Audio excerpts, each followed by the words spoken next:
Hi, this is Bill Storm here with you. And in the last video, we talked about the 3 keys to building a winning team. In this video, I thought we'd have some fun and talk about the 3 keys to building a losing team. Actually, just had a humorous conversation with a good friend of mine, John, who is a master coach and trainer for one of the leading names in the coaching industry. And he was on a rant, just telling me about all the things that were wrong in the organization, the changes that were taking place, the lack of leadership. And I thought to myself, wow, I said, here's this multi-million-dollar company, and they don't even have the basics in leadership in place. So as he's telling me this story, I was kind of chuckling, and he stopped me and he said, Bill, he says, what's so funny? And I said, it's just funny because I had a similar experience working with a leading name in the personal growth and development industry. And the parallels are so similar, I had to laugh. So what I thought I'd do is I'd share the 3 things that that he and I both have experienced in poorly run leadership teams. Okay, so hopefully they'll be of value to you and make sure that we're not making those same mistakes.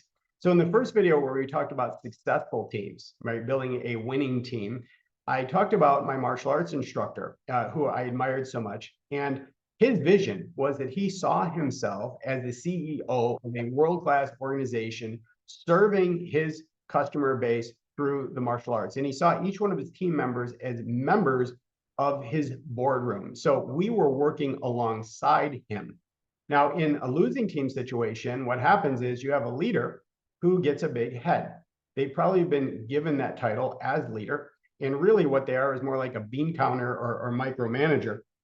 But they get this idea that somehow they are above their team members. They're kind of looking down on their team members, and their team members feel that from them, okay? And John Maxwell said something that was really funny, and I thought I'd share with it. It says, calling yourself a leader doesn't make you one, because if no one is following you, then you're just going for a walk. All right, key number 2. In building a winning team, my martial arts instructor was really big on repetition, right? Tony Robbins says repetition is the mother of skill.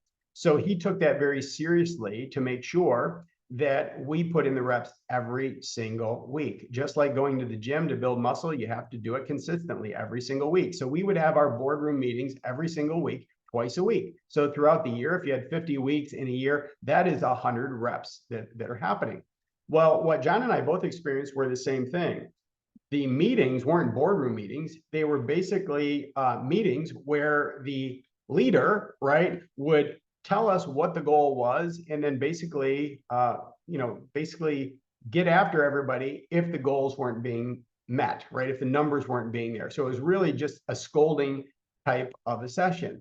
And nowhere within those meetings did any training take place. So you can just imagine this, right? This would be like trying to build a championship basketball team and never having practice, but still expecting the team to win the game, right? When you hear it that way, or you think about it that way, that sounds absolutely insane. But here's what 2 world-class or seemingly world-class organizations were doing. They were having meetings where they were just going over the goals of what the company wanted as far as production, but they did absolutely nothing to help build and train the people that they were expecting to produce the result get the result. Absolute insanity. Okay. And then number 3, no systems or broken systems.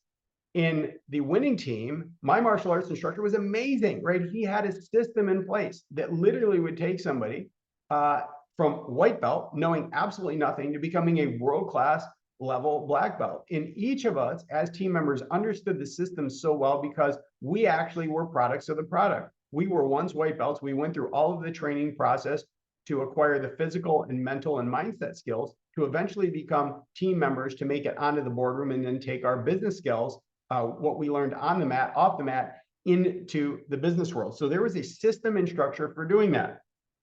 But what John and I both experienced in these organizations is there really wasn't a system, or if there was, it was kind of fragmented, or it was a broken system, something that couldn't possibly produce the result that they wanted. So because there was a lack of systems, it basically produced inconsistent results and certainly wasn't scalable. So there's 3 big ways to make sure that you build a losing team.